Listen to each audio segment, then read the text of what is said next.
সাম্প্রতিক সময়ে পিনাকি ভট্টাচার্য একটি মন্তব্য করেছেন যে বাংলাদেশে মুক্তিযুদ্ধের যে শহীদের সংখ্যা তা সবেমাত্র ২,০০০ ছিল, শুধুমাত্র ২,০০০ ছিল। এমন একটি মন্তব্য কিন্তু বাংলাদেশের সোশ্যাল মিডিয়ায় ঘুরে বেড়াচ্ছে। অর্থাৎ এই মন্তব্যটা যে অনেকেই বলার চেষ্টা করছে যে এই মন্তব্যটা ছিল একান্তই তার ব্যক্তিগত মতামত, আবার অনেকে বলার চেষ্টা করছে এটা সত্যিও হতে পারে। অর্থাৎ একটা শ্রেণী রয়েছে যারা এই মন্তব্যকে বিশ্বাস করেছেন এবং একটা শ্রেণী রয়েছে যারা এই মন্তব্যটিকে কোনোভাবে গ্রহণ করতে পারছেন না।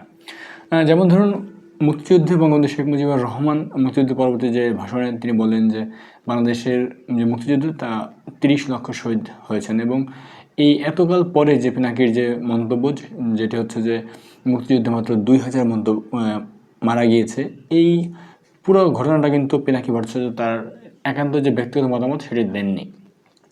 পিনাকি ভট্টাচার্য একটি রিপোর্ট থেকে তিনি এই মন্তব্যটি করেছেন। অর্থাৎ উইলিয়াম জে ড্রামান তার একটি রিপোর্ট ছিল বাংলাদেশের মুক্তিযুদ্ধ পরবর্তী সময়ে। সে বাংলাদেশে আসেন, সাংবাদিক বাংলাদেশে আসেন। বাংলাদেশে আসার পরে তিনি একটি রিপোর্ট প্রকাশ করেন। সেই রিপোর্টটা তিনি অ্যানালাইসিস করেন, তিনি বিভিন্ন গ্রামগঞ্জে যান এবং তিনি নিহতর সংখ্যাটা কত সেটা অনুসন্ধান করার চেষ্টা করেন বিভিন্ন গ্রামগঞ্জে, এবং তৎকালীন স্বরাষ্ট্র মন্ত্রণালয়ের অধীনে বিভিন্ন রিপোর্ট থেকে তিনি যে বিষয়টি জানতে পারেন সেটি হচ্ছে যে বাংলাদেশের মুক্তিযুদ্ধ পরবর্তী যে মিসিং রিপোর্ট, অর্থাৎ স্বরাষ্ট্র মন্ত্রণালয়ের অধীনে যে মিসিং রিপোর্টগুলো ছিল সেখানে দেখানোর চেষ্টা করেন যে মাত্র ২,০০০-এর মতো মিসিং রিপোর্ট ছিল। তিনি ওইটাকে ধারণ করে বা ওইটাকে বেস করেই কিন্তু ওই রিপোর্টটিতে লেখার চেষ্টা করেছিলেন যে বাংলাদেশের ২,০০০ মানুষ মিসিং। অর্থাৎ সেই মিসিংয়ের বিষয়টাকে পিনাকি ভট্টাচার্য এমনভাবে উপস্থাপন করেছেন যেন মনে হয়েছে মাত্র ২,০০০ মানুষই নিহত হয়েছে।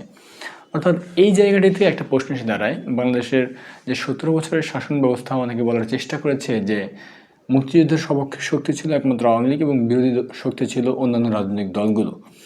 আপনি যদি চিন্তা করে দেখেন, আওয়ামী লীগের প্রস্থানের পর বাংলাদেশের সবচেয়ে বেশি বিতর্কিত করার যে বিষয়টি হয়েছে তা হচ্ছে মুক্তিযুদ্ধ।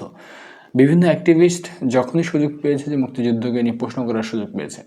এমন না যে মুক্তিযুদ্ধের শহীদের সংখ্যা ৩০ লক্ষই, এটা একজ্যাক্ট কোনো সংখ্যা না। বা এই যে ৫৩ বছর ৫৪ বছরের রাষ্ট্র ব্যবস্থা, এটিও কিন্তু এখন পর্যন্ত একটি অনুসন্ধান বা একটি গবেষণা এর উপর পরিচালনা হয়নি যে মুক্তিযুদ্ধের প্রকৃত যে নিহতের সংখ্যা সেটি কত।